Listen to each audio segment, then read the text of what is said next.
This is Rummy's Corner.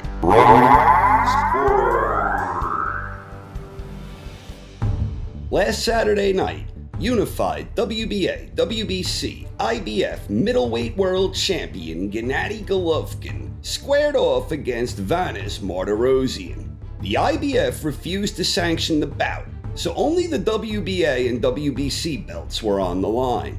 And Martirosyan was a late replacement who had not fought in nearly 2 years, who had never competed at the weight class. But Martirosyan made a good account of himself in the opening round, and he landed some decent leather. But Golovkin asserted himself in round 2, and he proceeded to overwhelm Martirosyan with a vicious display of power. Martirosyan was down, and he would not be getting up. The fight was over. Some outlets are recognizing this as Golovkin's record-tying 20th title defense. And it's true, he does have 20 title defenses now, but in terms of major world titles, all of Golovkin's defenses between 2010 and 2014, those were defenses of the WBA's secondary title, which is not a major world title.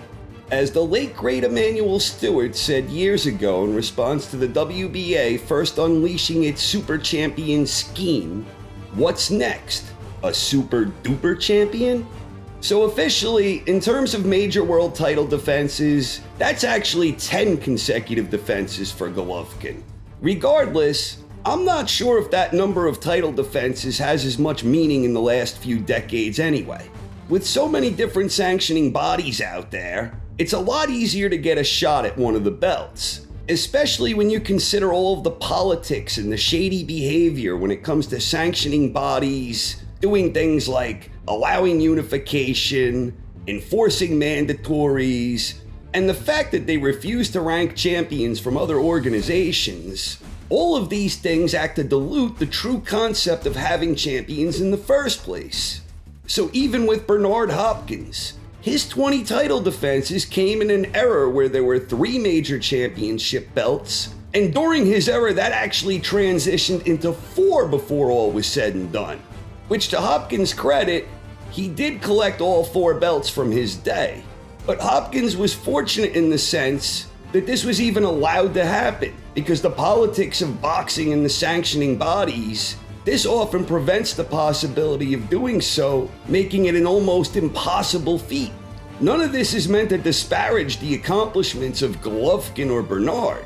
The simple fact is rules change with time, and today we have a ton of belts, too many weight classes, too many logical big matchups that don't come together for various different reasons when they should.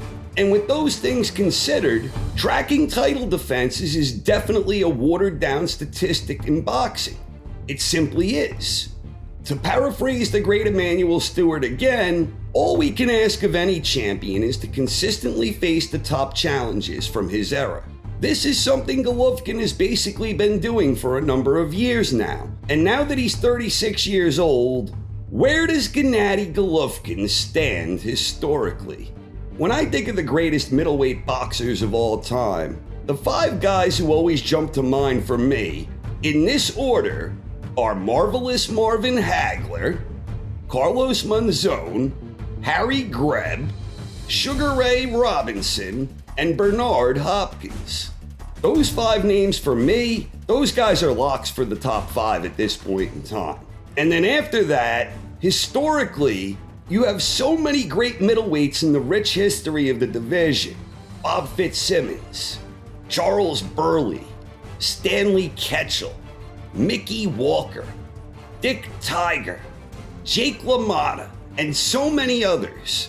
I'm not exactly sure where Golovkin figures into all of this.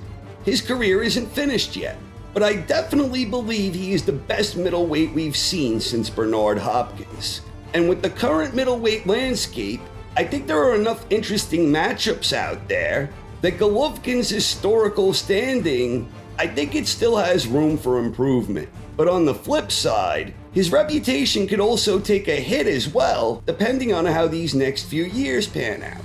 But one thing I think for sure is that Golovkin's standing among future historians will almost certainly be directly tied into the fate of his rivalry with Canelo Alvarez.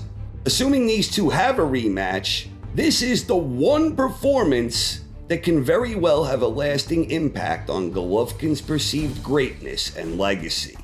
It was the fight people wanted to see last weekend instead of Martirosyan, and in a weird way, the delay kind of feels like it upped the stakes and added greater significance to this matchup. I, for one, do hope we get the chance to see it. Thanks for watching, everyone, and have a great night.